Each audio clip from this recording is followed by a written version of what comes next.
Ini terakhir untuk Gus Baha. Ayah saya 76 tahun Gus, dia penggemar berat Gus Baha juga. Sebaiknya mungkin kalau di YouTube jangan terlalu banyak bahasa Jawa, karena bapak saya itu penonton terus setiap saat. Meski adik saya lulusan Al-Azhar Kairo Mesir, dia juga menerjemahkan apa yang Gus Baha bilang. Tetapi ayah saya bilang kurang lucu dibanding dengan Gus Baha. Jadi mungkin sebaiknya dikurangi bahasa Jawanya. Jadi kami yang dari luar Jawa ini, ayah saya terutama bisa ikut ngaji. Ya, silakan. Assalamualaikum warahmatullahi wabarakatuh. Waalaikumsalam. Nama saya Indra Lukman dari Universitas Kiai Haji Ahmad Siddiq Jember. Di sini saya ingin bertanya terkait bagaimana bagi umat yang awam untuk mengkontekskan atau merelevansikan sebuah ayat pada fenomena yang terjadi di era modern ini, Gus. Saya ingin bertanya ke Gus Baha serta Gus Kiai Prof. Quraisy Shihab, yang dimana fenomena ini yang saya kaji terkait fenomena Down Syndrome, yang dimana Down Syndrome ini merupakan sebuah kondisi ketika kita berada di depan orang lain itu kita merasa baik-baik saja, namun sebenarnya kita itu dalam tekanan batin yang sangat luar biasa. Nah juga saya menemukan ayat yang dimana terdapat pada Quran surah Al-Baqarah ayat 42, yaitu wala talbisul haqqa bil batili wa taqtumul haqqa wa antum ta'lamun, yang dimana janganlah kamu campur adukkan kebenaran dengan kebatilan dan jangan pula kamu sembunyikan kebenaran sedangkan kamu mengetahui. Bisa dibantu mikrofonnya agak jauh sedikit karena kami nggak dengar. Ya, jangan terlalu dekat ya. Ya. Oke. Jadi bagaimana kita cara mengontekskan ayat Al-Quran dengan fenomena yang terjadi di era modern ini, Gus? Mungkin itu saja. Kontekstualisasi, baik. Kita cara kontekstualisasi ayat Al-Quran gitu ya. Oke. Dalam sebuah permasalahan. Ya. Baik, terima kasih. Pertanyaan satu lagi, Ibu. Ya, sana ya. Singkat padat, mohon menyebut nama ya. Ya. Assalamualaikum warahmatullahi wabarakatuh. Nama saya Esti Wahyuni. Saya dari Lombok. Udah ya. Saya dari Lombok, Gus. Ini pertanyaan untuk Gus Baha. Gus, saya sekitar 3 bulan yang lalu saya pergi menghadiri akad nikah di bawah kaki Gunung Rinjani. Di sana orang tua mempelai perempuan tidak mengizinkan anaknya untuk tidak akad dengan cara Rasulullah. Baik akadnya, baik bahasanya, baik caranya, semua dipisah. Tapi karena mempelai laki-laki tidak mengerti, akhirnya sampai sore diajarkan, lalu diajarkan dengan baik, akhirnya ditunda karena tidak sesuai dengan tata cara Rasulullah dulu. Itu namanya desanya Sembelia kalau nggak salah. Jadi kami pulang dengan akhirnya batal acara itu. Itu yang pertama, Gus. Ini untuk Profesor Tuan Guru Tuan Guru Quraisy Shihab. Saya sungguh penggemar berat sampean, Prof. Untuk Prof. Quraisy Shihab, apa yang sebaiknya dalam rumah tangga? Apakah tetap bertahan dalam pernikahan atau tetap bertahan dengan kesabaran, dengan harapan bahwa suatu hari suami akan menjadi lebih baik atau tidak begitu? Tetapi apakah bertahan dan tidak itu, maksud saya bertahan sampai mencapai titik lelah atau bertahan dengan penuh harapan tentang perubahan itu. Ini terakhir untuk Gus Baha. Ayah saya 76 tahun Gus, dia penggemar berat Gus Baha juga. Sebaiknya mungkin kalau di YouTube jangan terlalu banyak bahasa Jawa karena bapak saya itu penonton terus setiap saat. Meski adik saya lulusan Al-Azhar Kairo Mesir, dia juga menerjemahkan apa yang Gus Baha bilang. tetapi ayah saya bilang kurang lucu dibanding dengan Islam. Jadi mungkin sebaiknya dikurangi bahasa Jawanya. Jadi kami yang dari luar Jawa ini, ayah saya terutama bisa ikut ngaji. Terima kasih. Waalaikumsalam warahmatullahi Waalaikumsalam warahmatullahi wabarakatuh. Baik, terima kasih. Pertanyaan untuk Gus Bak dan Prof. Kures, kontekstualisasi ayat Al-Quran. Kemudian yang untuk Gus Bak ini terkait dengan pernikahan tadi, bertahan atau seperti apa. Kemudian yang untuk Gus Bak lagi ya, jadi saran. Ya. Baik, mohon dipersilakan Gus Bak. Ya. Ya, nanti. Bismillahirrahmanirrahim. Tadi siapa? Mbak Esti siapa? Esti Wahyun. Lombok ya? Oh ya. Jadi begini, kalau nikah itu tidak harus memaksakan persis seperti yang dipraktikkan Rasulullah SAW. Itu harus diberi pembelajaran. Dulu itu ada sahabat namanya Abdurrahman bin Auf. Itu lapor ke Nabi ya setelah nikah. Beberapa sahabat juga menikahi perempuan yang di luar panduan Nabi. Jadi Jabir itu anaknya Abdullah, punya saudara putri banyak. Dia tahu kalau panduannya Nabi itu halla bikron tola ibuha wa tola ibuk. Ya kalau kamu nikah bisa mungkin tuh yang perawan. Karena perawan itu masih lucu. Kalau sudah mama kan wah garang. Misalnya. Tola ibuha itu bisa lucu, bisa mula abah. Kalau mama diajak mula abah kan mintanya mahal-mahal. Kalau masih perawan mungkin balon 10.000 sudah cukup itu. Dan Nabi memang ngendikan halla bikron tola ibuha wa tola ibak. Terus sampai ngendikan fainal jariyah ardolil yasir, karena kalau fainal bikro itu ardolil yasir, kalau masih perawan itu sedikit-sedikit harta sudah cukup itu. Kalau sudah mak-mak kayaknya alhamdulillah tidak cukup.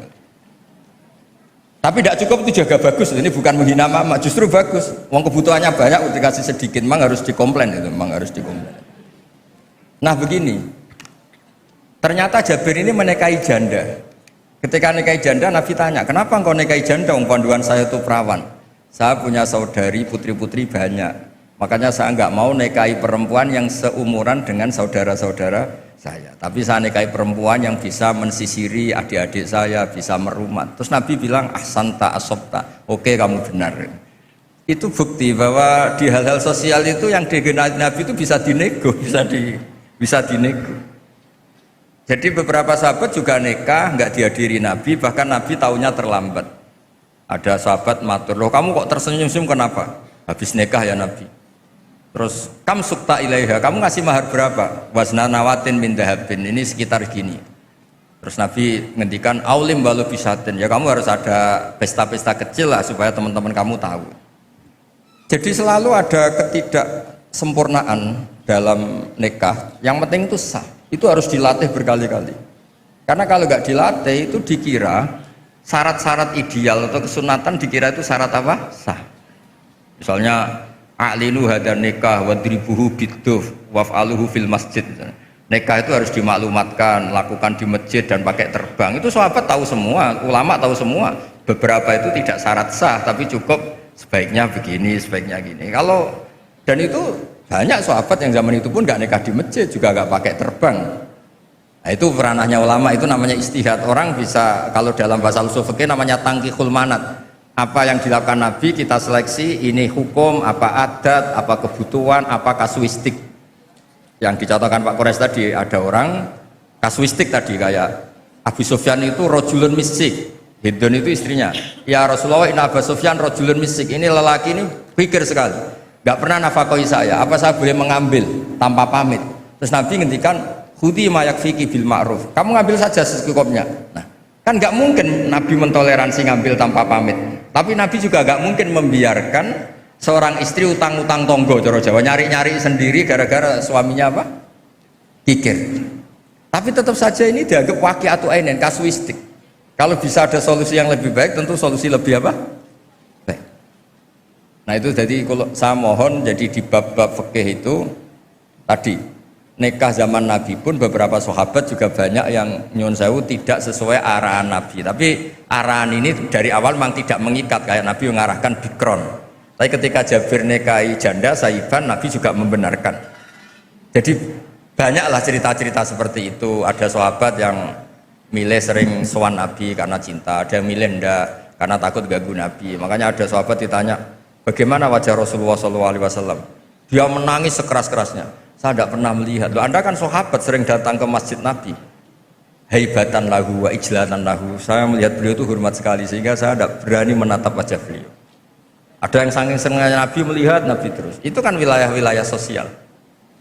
Nah, jangan-jangan yang kayak saya Pak Quraisy yang longgar di fikih itu karena nganggep Nabi itu mudah di bab-bab sosial itu mudah. Sampai sahabat itu ada yang nggak pernah tanya Nabi, kenapa kamu tidak tanya?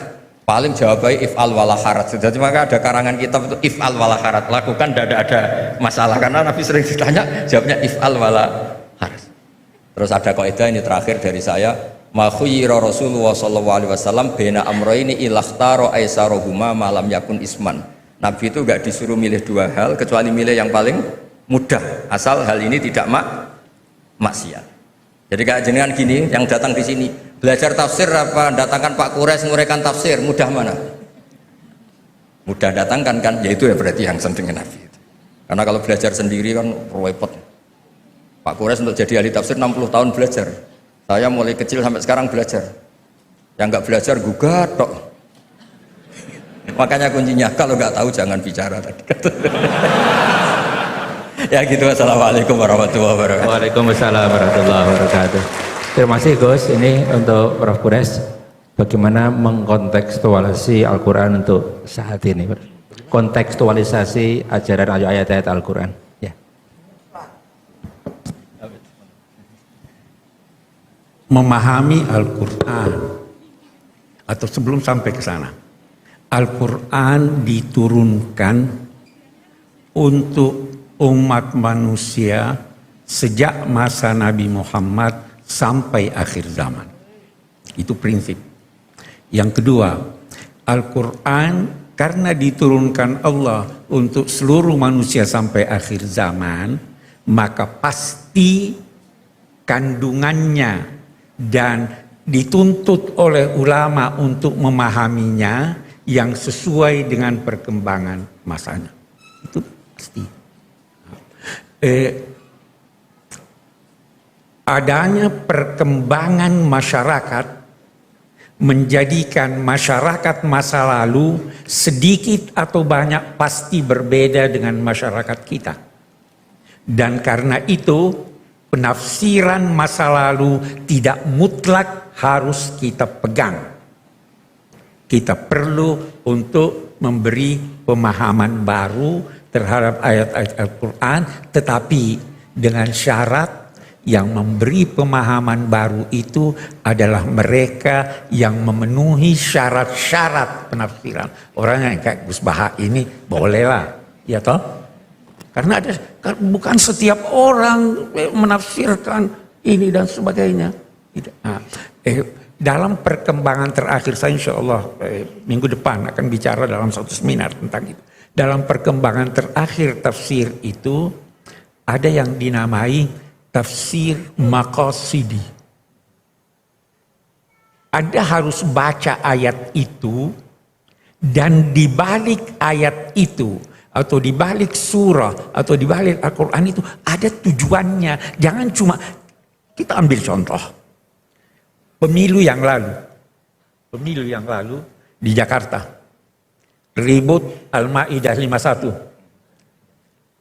Keributan itu karena tidak mengerti Al-Quran, tidak mengerti apa arti aulia, tidak mengerti ada kata di dalam Al-Quran. Tadi Gus Baha sudah singgung, ada kata di dalam Al-Quran yang kita tidak bisa terjemahkan secara harfiah. Saya ambil contoh kalau dari hadis, bentar saya beri contoh dalam Al-Quran. Nabi bersabda, saya ingin salat dikumandangkan, kemudian saya suruh seorang jadi imam salat, baru qamat, baru saya mau pergi bersama sekian banyak orang membawa kayu bakar untuk membakar rumah-rumah muslim yang tidak ke masjid salat. Apa memang wajib ke masjid? Tidak kan? Kenapa Nabi mau bakar? Anda harus paham bahwa ada yang dinamai penekanan, istilah dalam tafsir taglid, Ini untuk memberikan ini perlu, bukan berarti memang Nabi mau ini. Memang berarti bahwa Nabi memang mau bakar. Itu banyak begitu. Jadi kita harus paham ini. Berdasarlah ulama-ulama lalu telah memberikan penafsiran pencerahan untuk masyarakatnya. Ulama masa kini dituntut untuk memberi penafsiran dan pencerahan untuk masyarakat walaupun berbeda dengan yang lalu selama masih dimungkinkan oleh teks, saya kira itu. Baik, terima kasih Prof. Kures, kita beri tepuk tangan Bapak.